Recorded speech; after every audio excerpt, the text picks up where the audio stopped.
J'ai invité Eric Pérez, AMO de MiAMO, et Jérôme Espétalier, qui est de BC Architects. BC Architects qui étaient nos architectes pour le magasin électrique.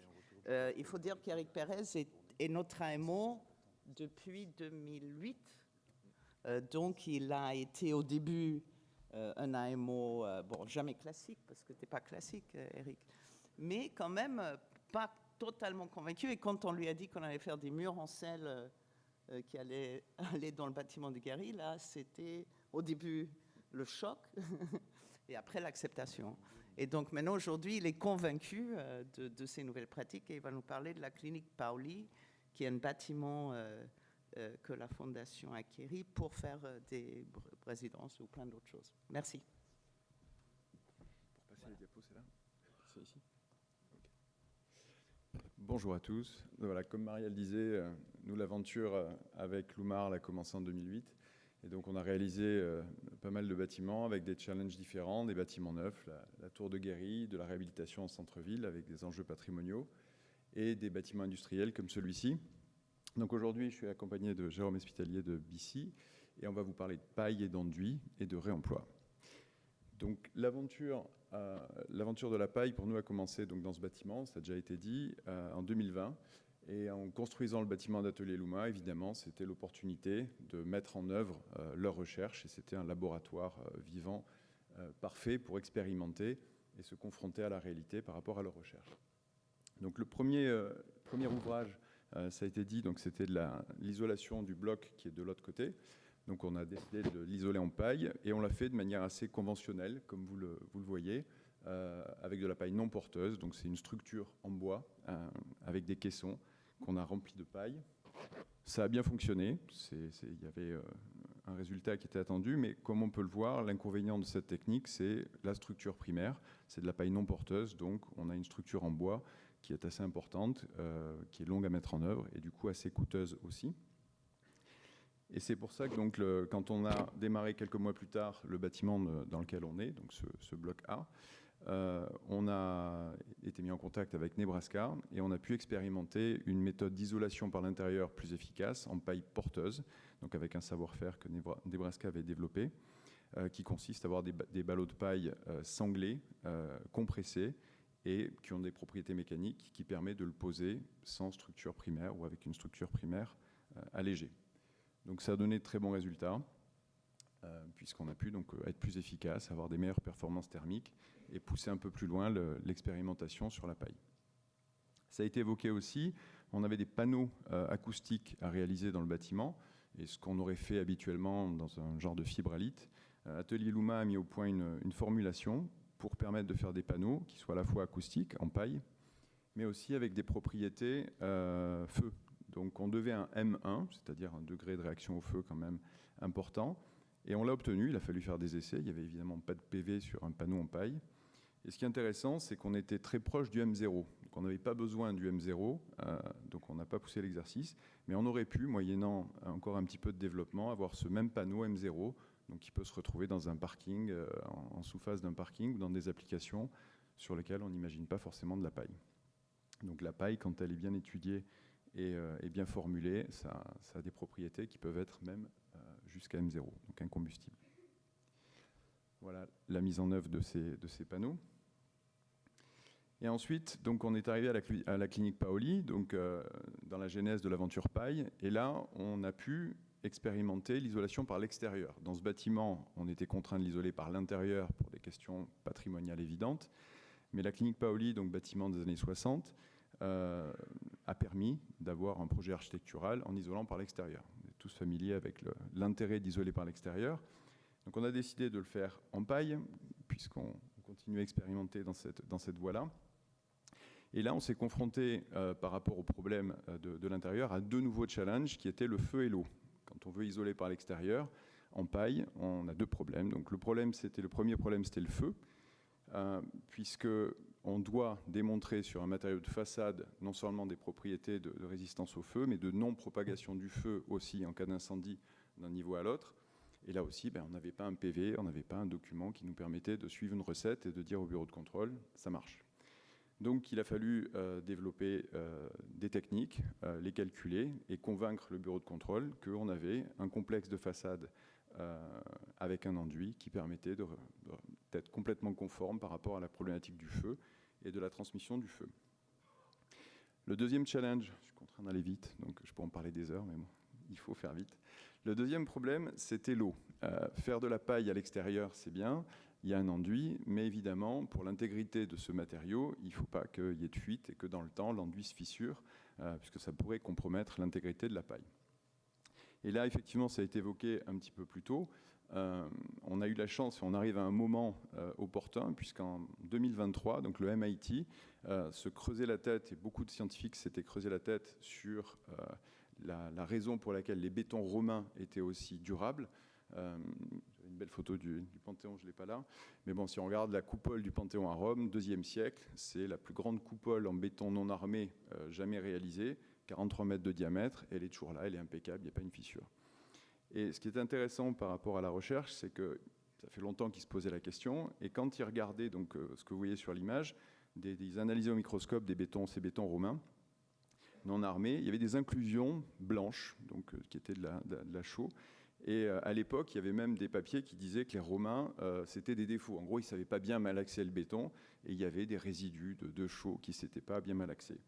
Et en fait, le MIT a trouvé qu'en fait, c'était la réponse à la longévité de ces bétons, puisque finalement, cette chaux vive et ces inclusions de chaux vive permettent, en cas de fissuration, simplement au contact de l'eau, de recalcifier le béton. Ils ont fait une expérience qui est très simple. Donc, ils ont fait une carotte de béton romain avec la formulation de l'époque. Ils l'ont cassé, ils l'ont réassemblé, ils ont mis un tuyau d'eau et ils ont fait couler de l'eau à travers cette fissure. Et en bas à gauche, vous avez le graphique. Et en moins de 30 jours, donc en conditions réelles, du béton fracturé, donc ça coulait très fort au début parce que la fissure était béante. Et en moins de 30 jours, le débit est arrivé à 0. C'est-à-dire que le béton s'est auto-réparé, et on ne parle pas de dizaines d'années.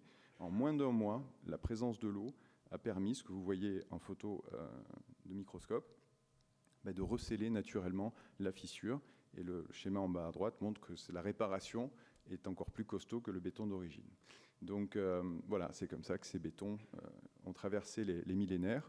Et c'est aujourd'hui des formulations qu'on va utiliser avec des experts comme Rachid Medzrahi pour protéger, faire un corps d'enduit et un enduit à l'extérieur qui va faire que cet enduit aura une intégrité et protégera la paille des millénaires, je ne sais pas, mais au moins de bonnes dizaines d'années. Voilà rapidement balayé l'expérience Paoli, encore quelques images de paille, vous allez en voir beaucoup aujourd'hui, vous allez manger beaucoup de paille, mais bon, c'est fascinant. Et ça m'amène à passer la parole à Jérôme Espitalier de BC Architect, puisque au-delà de la paille et des matériaux biosourcés, ce projet a été une occasion d'expérimenter le réemploi qui est quelque chose qu'on découvre aussi dans son efficacité. Il va vous en parler. Voilà, alors nous, en tant que BC Architect, on travaille sur les ressources locales. Vous avez bien pu le comprendre sur ce bâtiment des ateliers Luma. Le projet Paoli a été une nouvelle fois l'occasion de travailler dessus et d'intégrer une dimension aussi plus importante autour du réemploi des matériaux. Du coup, ça, c'est l'état existant de l'ancienne clinique Paoli qui est transformée en résidence pour étudiants et saisonniers. Du coup, en fait, on constate c'est un bâtiment qui date des années 50, qui a été rénové de nombreuses fois et qui était dans un état assez déplorable au niveau des revêtements intérieurs. On a dû faire un énorme travail de curage pour retrouver déjà une base saine, tout en essayant de préserver le plus de couches qu'on va pouvoir, enfin le plus d'éléments qu'on aurait pu récupérer sur le projet pour les réintégrer dedans. Déjà, le plus gros réemploi qu'on ait pu faire, c'est cette structure qu'on a réussi à justifier pour supporter le complexe ITE paille, qui était assez lourd. Et puis après, on a fait tout un travail couche par couche pour retrouver les sols d'origine, les terrazzo qu'on a pu remettre en avant. Par ponçage, ils étaient sous 3 couches de lino. En fait, ce qu'on a pu constater, c'est surtout que les matériaux qui étaient utilisés avant les années 90, on a pu quasiment tous les récupérer. Après les années 90, c'était quasiment impossible. Voilà, ça signifie... On a aussi, du coup, fait de ce qu'on appelle l'upcycling. du réemploi de dalles, par exemple, béton gravillonné, qu'on a pu trouver dehors sur les cheminements extérieurs, qui étaient vraiment sans intérêt architectural, qui devaient finir à la benne. On a pu travailler avec l'entreprise Tonello pour les reponcer et arriver à trouver des formulations type terrazzo. Du coup, en haut à gauche, vous voyez la dalle, le béton, et à droite, poncé. Et du coup, l'insertion en 3D dans la salle de travail. Idem sur les bétons poncés. On a pu travailler sur des formulations à partir des débris de chantier. Du coup, là, vous pouvez voir le réfectoire avec des sols qui sont en béton poncé. On a aussi fait un gros travail de savoir ce qui nous restait sur ce chantier des ateliers Luma, vu qu'on a développé beaucoup de matériaux. On avait aussi des volumes de matériaux qui étaient excédents. On a pu les réintégrer, du coup, sur, par exemple, les murs en BTC, c'est-à-dire les briques de terre comprimées, en complétant avec de la pierre de Fontvieille. Les plafonds sont en argile projetée avec différents matériaux qu'on avait aussi utilisés sur les ateliers Luma. On a juste changé la formulation en rajoutant des pigments. Voilà, quelques éléments de réemploi significatifs.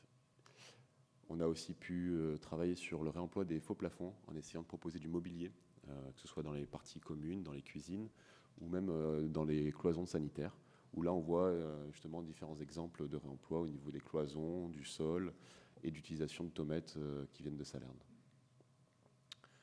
Voilà encore un peu les exemples de mobilier réemploi.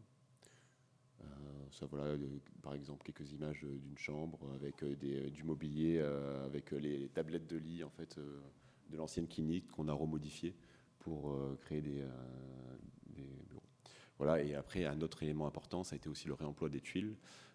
Sur le projet, on a réussi à réutiliser 50% des tuiles de l'existant pour compléter pour finir la toiture.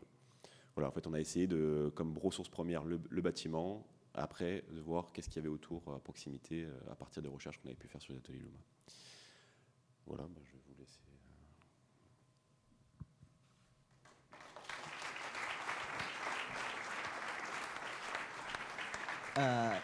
Donc, ça ne va pas du tout ressembler à ça.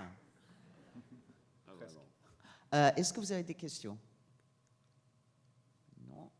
Ah, oui.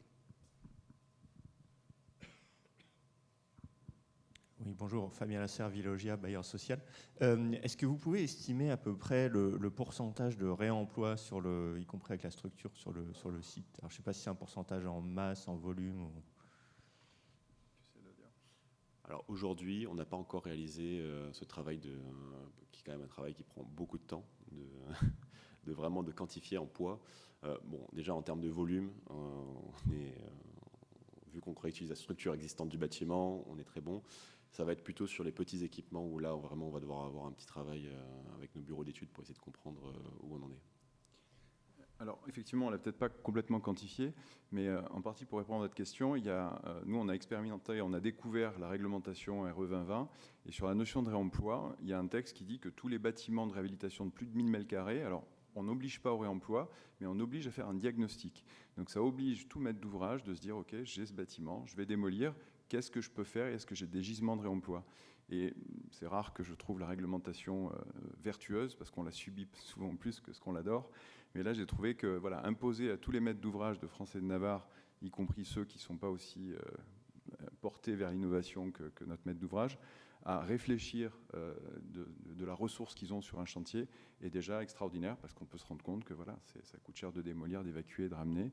Et de ce point de vue-là, on l'a découvert, on l'a expérimenté. J'espère que ça donnera des résultats au niveau national intéressants. Donc, ça permet de le quantifier. Je posais juste cette question parce qu'en effet, nous, comme on rénove et on construit beaucoup de logements, on réfléchit, on a fait quelques expérimentations sur les réemplois et on se pose des questions, comme je disais, c'est très dur d'évaluer sur chaque prototype. Et pour dupliquer, pour le passage à l'échelle, c'est très important. Et c'est vrai que c'est quelque chose auquel on songe et on sait que c'est difficile. C'est pour ça que je posais la question si vous aviez réussi. C'était intéressant aussi de savoir qu'avant les années 80, on pouvait récupérer les matériaux. Bonjour, Emmanuel Perrin, architecte urbaniste. J'ai une petite question sur les matériaux, sur les revêtements collés. Est-ce que vous avez une problématique amiante sur le site? Et si oui, comment vous l'avez géré? Et sur les enduits, est-ce que vous publiez votre recherche? Et est-ce que vous avez aussi testé la perspirance de l'enduit, les transferts de vapeur par rapport à la paille? Sur l'amiante, il y avait un peu d'amiante dans le bâtiment, mais sous forme non friable, et donc elle a été retirée. C'était pas un gros enjeu, et c'est pas venu clasher avec la question de réemploi, parce qu'effectivement, ça aurait pu être embêtant, mais c'était pas le cas. Et sur la perspirance, oui, elle a été étudiée, parce que dans les avis techniques qu'on a dû avoir sur la paille, que ce soit par l'intérieur ou par l'extérieur, il a fallu démontrer aussi, donc c'est une question d'intégrité de la paille, qu'il n'y a pas de point de rosée, qu'il n'y a pas de condensation. Et donc c'est toute l'ingénierie sur l'enduit qui doit justement être perspirant. Donc ça a été étudié, testé et vérifié pour démontrer que le complexe avait une intégrité et pouvait laisser passer la vapeur d'eau et ne pas piéger la vapeur d'eau. Donc oui, ça a été complètement étudié et démontré.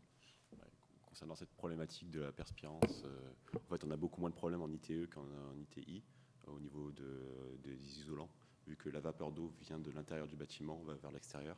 En fait, on a toujours plus de concentration de vapeur d'eau dans le bâtiment qu'à l'extérieur. Du coup, en fait, naturellement, l'humidité qui peut être résiduelle dans la paille est drainée vers l'extérieur, en plus avec l'enduit.